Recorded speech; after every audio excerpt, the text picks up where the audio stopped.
Hello friends, welcome to Karunya vlogs. இன்னைக்கு நம்ம கிச்சனில் கத்திரிக்காய் மசாலா எப்படி செய்கிறதுன்னு பார்க்கலாம் வாங்க. ஒரு பேனில் 2 டேபிள் ஸ்பூன் வேர்க்கடலை, 2 டேபிள் ஸ்பூன் எள்ளு நல்லா ரோஸ்ட் பண்ணி எடுத்துக்கலாம். நல்லா ரோஸ்ட் பண்ணி எடுத்துட்டு ஒரு மிக்ஸி ஜாரில் போட்டு பவுடர் பண்ணி எடுத்தாச்சு. இப்போ ஒரு பேனில் கொஞ்சமாக எண்ணெய் ஊற்றிக்கலாம். எண்ணெய் நல்லா சூடானதும் ஒரு 10 கத்திரிக்காய் இந்த மாதிரி கட் பண்ணி எடுத்து வச்சுருக்கேன். எண்ணெயில் போட்டு நல்லா வதக்கி எடுத்துக்கலாம். நல்லா இந்த அளவுக்கு கத்திரிக்காவை வதக்கி எடுத்துக்கோங்க.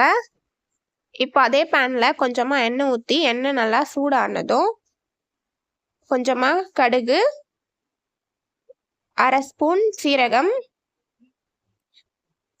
நல்லா பொரிஞ்சதும் 2 வெங்காயம் நல்லா பொடியாக கட் பண்ணி ஆட் பண்ணிடலாம். ஒரு 4 காஞ்ச மிளகாய், 1 டேபிள் ஸ்பூன் இஞ்சி பூண்டு பேஸ்ட்.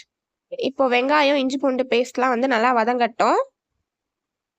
நல்லா வதங்கினதும் 2 தக்காளி மிக்ஸி ஜாரில் அரைச்சி ஊற்றிக்கிறேன்.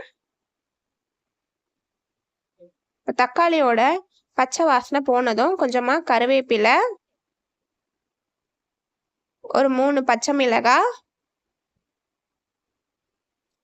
1/4 டீஸ்பூன் மஞ்சத்தூள், 1 table spoon chilli powder, 1/2 table spoon தனியாத்தூள். மசாலாவை நல்லா மிக்ஸ் பண்ணிக்கலாம். தேவையான அளவு உப்பு, கொஞ்சமாக பெருங்காயத்தூள் ஆட் பண்ணி நல்லா மிக்ஸ் பண்ணி விட்டுட்டு 1 டம்ளர் தண்ணி ஊற்றிக்கலாம். ஒரு 5 நிமிஷம் நல்லா கொதிக்கட்டும். நல்லா கொதிக்க ஆரம்பிச்சதும் நம்ம வதக்கி எடுத்த கத்திரிக்காவை ஆட் பண்ணிடலாம். அரைச்சி எடுத்த எள்ளு வேர்க்கடலை பொடி 1 டேபிள் ஸ்பூன் ஆட் பண்ணி நல்லா மிக்ஸ் பண்ணி விட்டுக்கலாம். நல்லா மிக்ஸ் பண்ணி விட்டுட்டு உப்பு காரம்லாம் கரெக்டாக இருக்கான்னு பார்த்துக்கோங்க. இப்போது சிம்மில் வச்சுட்டு ஒரு 10 நிமிஷம் மூடி வச்சிடலாம். மசாலா ஸ்மெல்லாம் போகட்டும். இப்போ நல்லா ஒரு 10 நிமிஷம் சிம்மில் வச்சு நல்லா கொதிக்க ஆரம்பிச்சிடுச்சு. நம்மளோட கத்திரிக்காய் மசாலா ரெடி ஆயிடுச்சு. இது நம்ம ஒயிட் ரைஸில் போட்டு அப்படியே மிக்ஸ் பண்ணி கூட சாப்பிடலாம். சூப்பராக இருக்கும் டேஸ்ட். ரச சாதம், தயிர் சாதம், அதுக்கப்புறம் சாம்பார் சாதத்துக்கும் சைட் டிஷ்ஷாக வச்சு சாப்பிடலாம், நல்லாயிருக்கும். இப்போ நம்ம எடுத்து ஒரு பவுலில் வச்சுக்கலாம்.